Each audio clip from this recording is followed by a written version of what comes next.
சிவப்பு தண்டங்கீரையை சாப்பிட்டா மூளையோட வளர்ச்சி அதிகமாக இருக்கும். அதே மாதிரி சக்கரவள்ளி கிழங்கு சாப்பிட்டாலும் மூளையோட வளர்ச்சி நல்லா இருக்கும். குழந்தைகளோட மனநலமும் நல்லா இருக்கும். எந்த விதமான சைக்காலஜிக்கல் ப்ராப்ளமும் வராது.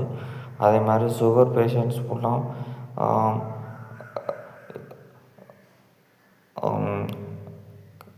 கண்டென்ஸ்டு சுகரை யூஸ் பண்ணிங்கன்னா சுகரே வராது. அதே மாதிரி பாலிஷ் பண்ணாத ரைஸை யூஸ் பண்ணிங்கன்னாலும் சுகர் வராது. அதே மாதிரி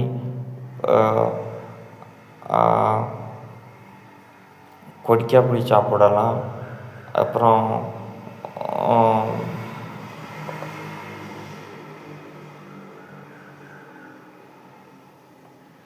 அதுக்கப்புறம் துவப்பை இருக்க எல்லா இதுவும் சக்கரை நோய்க்கு கேட்கும். சாப்பிட்டுக்கிட்டே இருந்தால் இதாயிரும். சக்கரை நோய்க்கு மெயினாக வெந்தயம் இருக்குல்ல, வெந்தயத்தை நைட்டு போல் ஊற வச்சுட்டு காலையில் வெறும் வயிற்றுல சாப்பிட்டா போதும். தண்ணி குடிச்சிட்டு வெறும் வயிற்றுல சாப்பிட்டா போதும். சக்கரை நோய் குறைஞ்சி க்யூர் ஆயிரும். நம்ம மாத்திரையே எடுக்க தேவையில்லை, எந்த வித டாக்டரை அணுக தேவையில்லை. அதே மாதிரி குழந்தை இல்லாதவங்க மாம்பழத்தை அதிகமாக சாப்பிட்டா போதும். மாம்பழத்தை அதிகமாக சாப்பிட்டு முட்டை நட்ஸ் அதிகமாக சாப்பிட்டாலே போதும், குழந்த பிறக்கும். குழந்தைய விந்தணு இல்லாதவங்களுக்கும் விந்தணு உருவாகும்.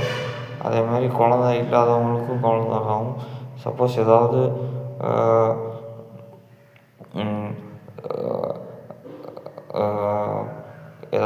ப்ராப்ளம் இருந்தாலும், பெண்களுக்கும் ஆண்களுக்கும் கர்ப்பப்பையில் ப்ராப்ளம் இருந்தாலும் அதையும் இந்த நேச்சுரல் முறையில் சரி பண்ண முடியும். பப்பாளி சாப்பிட்டா ஆண்மை கட்டுக்குள்ளே வரும். அதே மாதிரி ரோஸ் மில்க் சாப்பிட்டாலும் ஆண்மை கட்டுக்குள்ளே வரும்.